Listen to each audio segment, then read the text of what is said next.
नमस्कार दर्शकों, आपका हमारे सुनीता भक्ति चैनल में एक बार फिर से स्वागत है। भगवान भोलेनाथ व माता पार्वती की कृपा आप और आपके समस्त परिवार पर बनी रहे।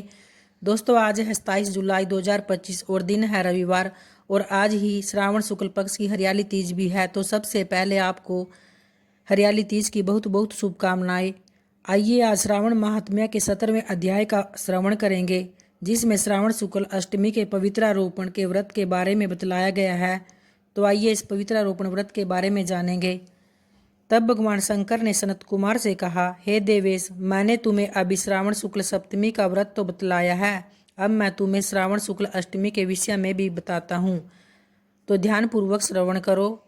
व्यक्ति को चाहिए कि श्रावण शुक्ल सप्तमी को अधिवासन कर अष्टमी के दिन पवित्रारोपण करना चाहिए। जो मनुष्य पवित्रारोपण बनवाता है उसका फल मैं तुमसे कहता हूँ। पवित्रा बनवाने वाला व्यक्ति यज्ञ, व्रत, दान तथा सब तीर्थाभिषेचन का फल प्राप्त कर लेता है, क्योंकि सर्वगता शिवा उसमें निवास करते हैं। अतः उसे न तो आदि व्याधि दुख पीड़ा होती है और न ही शत्रु का भय रहता है। उसे कोई ग्रह भी पीड़ा नहीं पहुंचा सकती। उसके समस्त कार्य अपने आप सिद्ध हो जाते हैं। राजाओं के पुण्य की वृद्धि करने वाला इससे बढ़कर दूसरा कोई साधन नहीं है। श्रावण शुक्ल सप्तमी के दिन अधिवासन करके देवी के लिए उत्तम पुष्प, फल, गंध, सब प्रकार के पूजन सामग्री लेकर अनेक प्रकार के नैवेद्य, वस्त्र, आभूषण आदि एकत्रित करे। फिर पवित्रा निर्माण करके पंचगव्य प्राशन करना चाहिए। फिर चरु द्वारा दिग्बली और अधिवासन कर सुंदर वस्त्रों से पवित्रा का आच्छादन करे।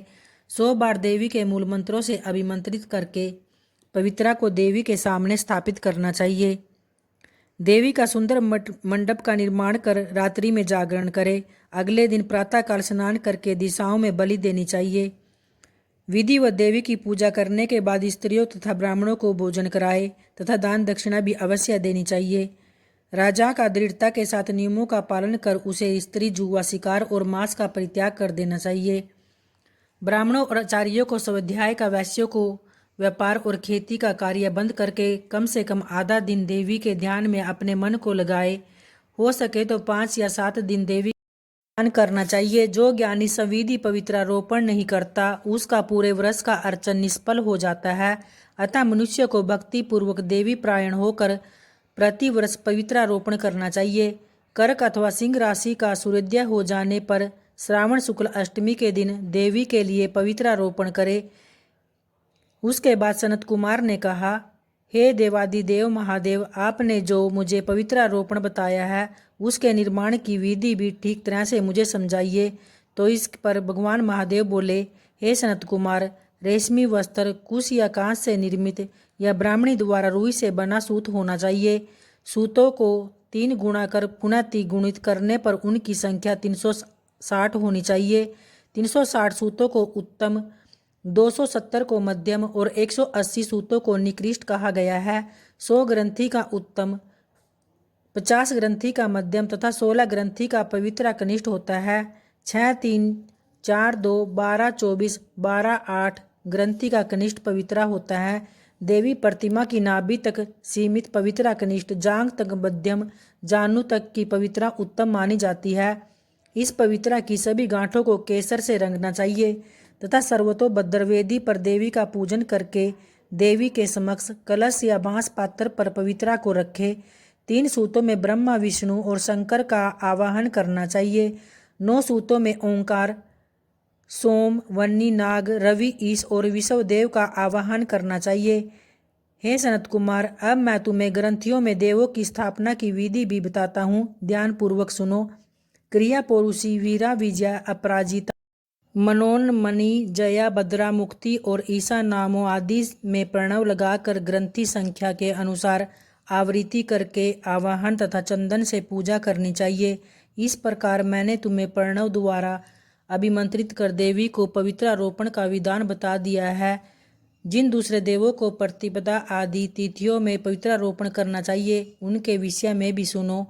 धनद, सिरी, गौरी, गणेश, शंकर, चंद्रमा, गुरु, चंडिका, अम्बा, वासुकी, ऋषि, चक्रपाणि, अनंत, ब्रह्मा और पितर आदि देवों का प्रतिपदा आदि तिथि में पूजन करे। यह पवित्रारोपण प्रधान देवों का होता है।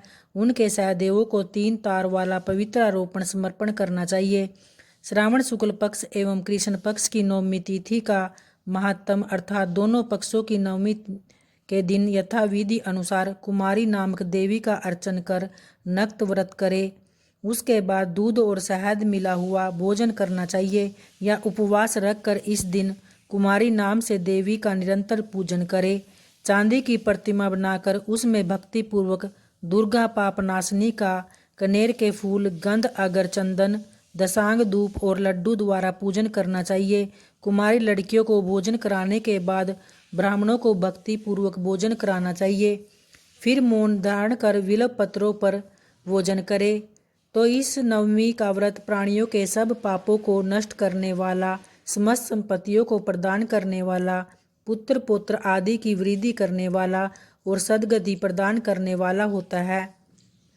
तो इस प्रकार श्री स्कंद पुराण के अंतर्गत ईश्वर सनत कुमार संवाद में श्रावण मास महात्म्य में अष्टमी तिथि को देवी पवित्रारोपण नामक 17वां अध्याय पूर्ण हुआ। तो प्रेम से बोलिए भगवान भोलेनाथ की जय, माता पार्वती की जय। दोस्तों, अगर वीडियो पसंद आई हो तो चैनल को सब्सक्राइब व वीडियो को लाइक ज़रूर करें, जिससे आपको हमारी आगे आने वाली वीडियो का नोटिफिकेशन मिलता रहे। तो आइए दर्शकों, अब शुक्ल अष्टमी की पवित्रारोपण व्रत कथा के बाद भगवान शिव जी की आरती सुनेंगे। जय शिव ओमकारा, स्वामी हरि शिव ओमकारा, ब्रह्मा विष्णु सदा शिव अर्धांगी दारा। ओम जय शिव ओमकारा, एकानन चतुरानन पंचानन राजे, हंसानन गरुड़ासन वृषवाहन साजे। ओम जय शिव ओमकारा, 2 भुज 4 चतुर्भुज 10 भुज ते सोहे, त्रिगुण रूप निरखता त्रिभुवन जन मोहे। ओम जय शिव ओमकारा, अक्षमाला वनमाला मुंडमाला धारी, चंदन मृग मद सोहे भोले शशिधारी। ओम जय शिव ओमकारा, श्वेतांबर पीतांबर बागांबर अंगे, सनकादिक ब्रह्मादिक भूतादिक संगे। ओम जय शिव ओमकारा, लक्ष्मी वर गायत्री पार्वती संगे, अर्धंगी अरुत्रिभंगी शिर सोहत गंगे। ओम जय शिव ओमकारा, कर के मध्य कमंडल चक्र त्रिशूलधारी, सुखहारी दुखहारी जगपालनकारी। ओम जय शिव ओमकारा, ब्रह्मा विष्णु सदा शिव जानत अविवेका, प्रणवाक्षर में शोभित ये तीनों एका।